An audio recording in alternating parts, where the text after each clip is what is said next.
भोजपुरी जगत की beauty queen जिसे कहा जाता है, बहुत ही हिट मूवीज दिया इन्होंने और एक से बढ़कर एक सॉन्ग जिन्होंने आप सभी के बीच रखा। हमारे बीच आ चुकी है काजल राघवानी। हमारे बिहार बहुत सारे जगह for काजल राघवानी। जरा तालियां तो बजाइए।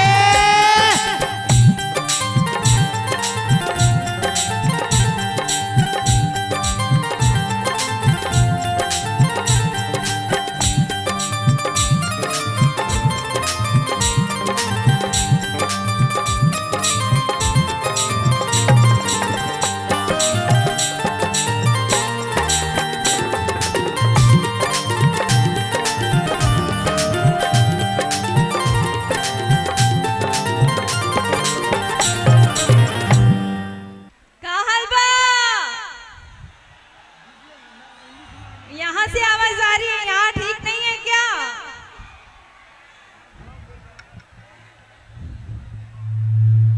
अच्छा, यहाँ पे बहुत सारे हमारी बहनें, भाभी जी बहुत सारे हैं। वाह, कैसे हैं आप लोग? ठीक बा,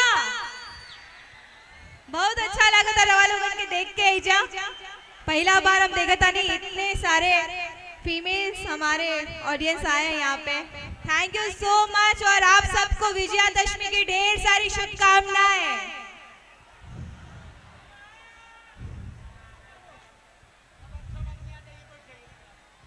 आज मेरी बहुत फेवरेट इंदू जी यहाँ पे हैं एंड मैं बहुत लकी फील कर रही हूँ कि मैं आज इनको लाइव सुन रही हूँ, बैक स्टेज पे सुन भी रही थी और आज अभी साथ में स्टेज पे फर्स्ट टाइम आई गेस हम लोग साथ में हैं।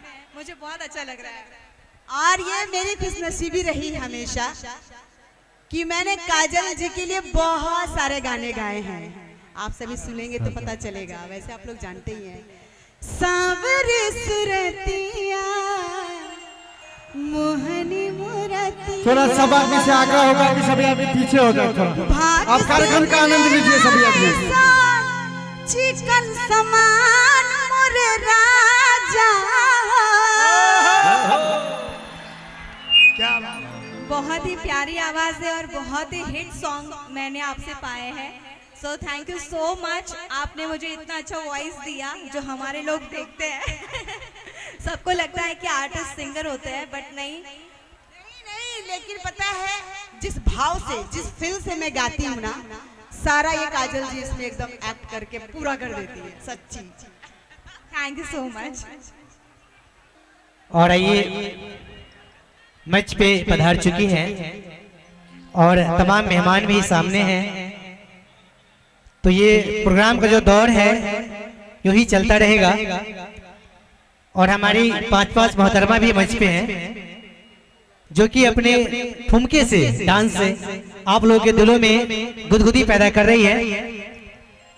आइए कार्यक्रम को आगे बढ़ाते हैं और एक ही बात मैं दिल से कहना चाहूंगा, इतने प्यारे प्यारे ऑडियंस, इतना प्यारा माहौल कि नजरें ना होती तो ये नजारा ना होता। जी वाह वाह तो कीजिए कि नजरें ना होती तो ये नजारा ना होता। आप सब इतने खूबसूरत ना होते तो मेरा भी गुजारा ना होता। कि किसकी मजाल जो कोई हमें खरीद सकता, हम तो खुद ही बिक गए ऐसे ऐसे किरदार देखकर, ऐसे ऐसे किरदार देखकर। आइए इस मोहब्बत की शाम को आगे बढ़ाते हैं और आइए पुनः आपके बीच मिस्टर अंकित सिंह जी, आइए, स्वागत, अभिनंदन। क्या बात है। और सबसे पहले काजल मैम, मैं अंकित सिंह सुर संग्राम थे, आपको प्रणाम करता हूं और आपके एक्ट किए हुए गीतों को मैंने सुर संग्राम में गाया है। बहुत अच्छे अच्छे गीत मैंने गाया है। कोड दीजिए।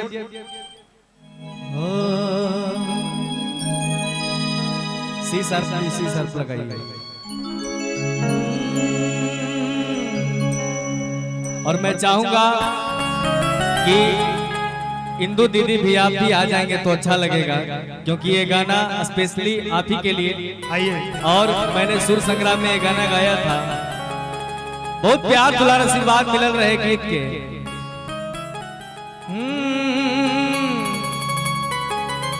कि हम तोहरा प्रीतिया में दिल के दुनिया लुटा देने बानी कि तू माना न माना ये रानी, कि तू माना न माना ये रानी, कि तोहके आपन बना लिहल बानी। लेकिन एक लाइन चाह कितनी दीदी एक गीतिया के गुनगुना दी कैसे कि राहुल से गावल गीत बा हमने के तो कोशिश कैले बने। हेलो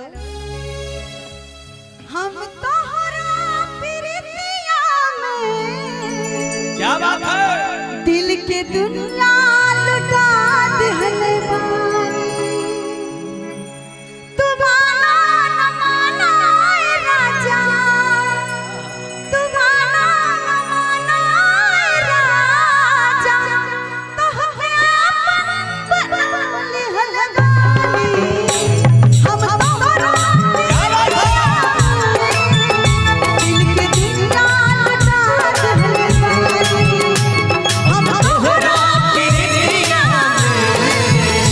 दिल के दुनिया लुटा दिहल बानी, तू माना न माना ए राजा, तू माना न माना ए राजा, तोहके आपन बना लिहल बानी। तोहरा प्रीतिया में दिल के दुनिया लुटा देले बानी,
तोहरा प्रीतिया में दिल के दुनिया लुटा देले बानी।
हम न पूरा लगमा के जनता कहता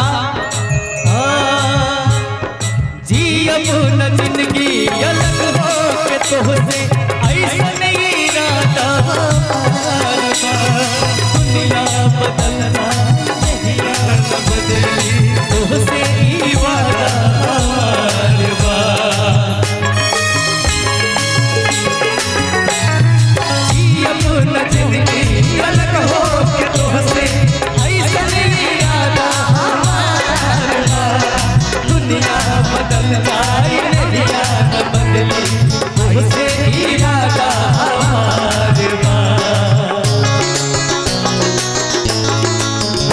अपना मन के नगरिया में तुहर घरवा बसाने वाली अपना मन के नगरिया में तुहर घरवा बसाने वाली तू माना न माना ये रानी तू माना न माना ये रानी तोहके आपन बना लिहल बानी हम तोहरा प्रीतिया में दिल के दुनिया लुटा देले बानी हम तोहरा प्रीतिया में दिल के दुनिया लुटा देले बानी